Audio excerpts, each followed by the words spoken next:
We're learning more about how California's new gig economy law could impact the arts in our state. Small theater companies are, of course, already struggling during the pandemic, having to close theaters. Now they say a new law could mean a huge increase in expenses. We shot this video of some theaters in Sacramento, including B Street Theater and the Sacramento Theater Company on H Street. Theaters like these will have to change the way they pay their employees to comply with AB 5. And we have more information on that right now with some journalists who've been looking into this. A new story from our news partners at the San Francisco Chronicle explores what the new law means for small theaters across the state. Yeah, the writers of the story, Lily Janiak and Carolyn Said, are joining us live now. So, Lily, first question for you. How does the law change things for theaters?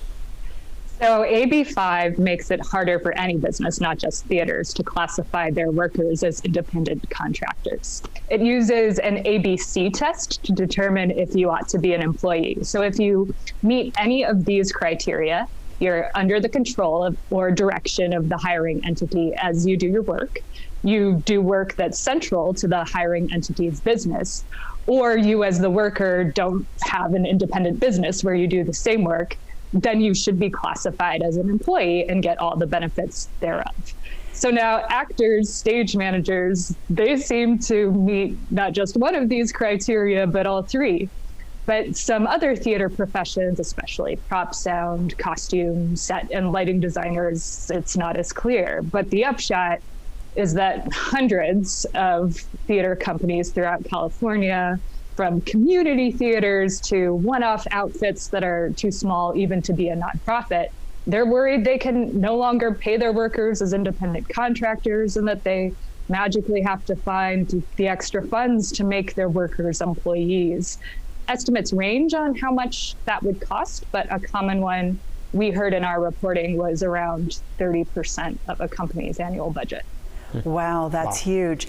Carolyn, let's talk about the fact that I think a lot of us have associated AB 5 with Uber and Lyft drivers, and there's a ballot proposition right now that's hashing that out.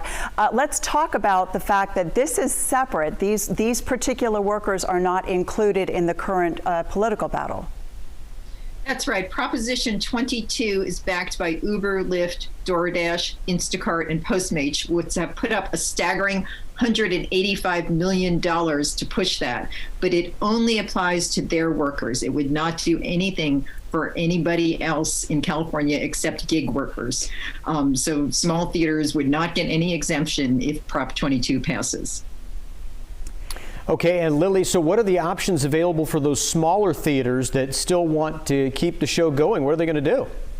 So none of the options are great. One is they start charging $100 plus per ticket. So you and I, thinking we can afford to go to a play for the price of a movie ticket, say, no longer an option. Or they ask all their workers to volunteer, which means you're further exploiting people who are arguably already underpaid, or they radically pare down their shows. I spoke to one theater leader, Jeanette Harrison of Alter Theater in San Rafael, who said, I could do without lights, I can do without set, and she was envisioning making bare bones shows in a park somewhere with audiences spreading out their blankets.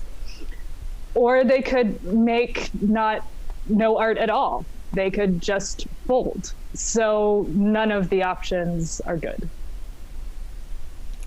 All right, Lily and Carolyn, thank you both. Excellent work there, exploring what really the impacts have been from AB 5, and I think in some of these cases, fairly unintended consequences. So thank you both for that work. Our pleasure. Thank you.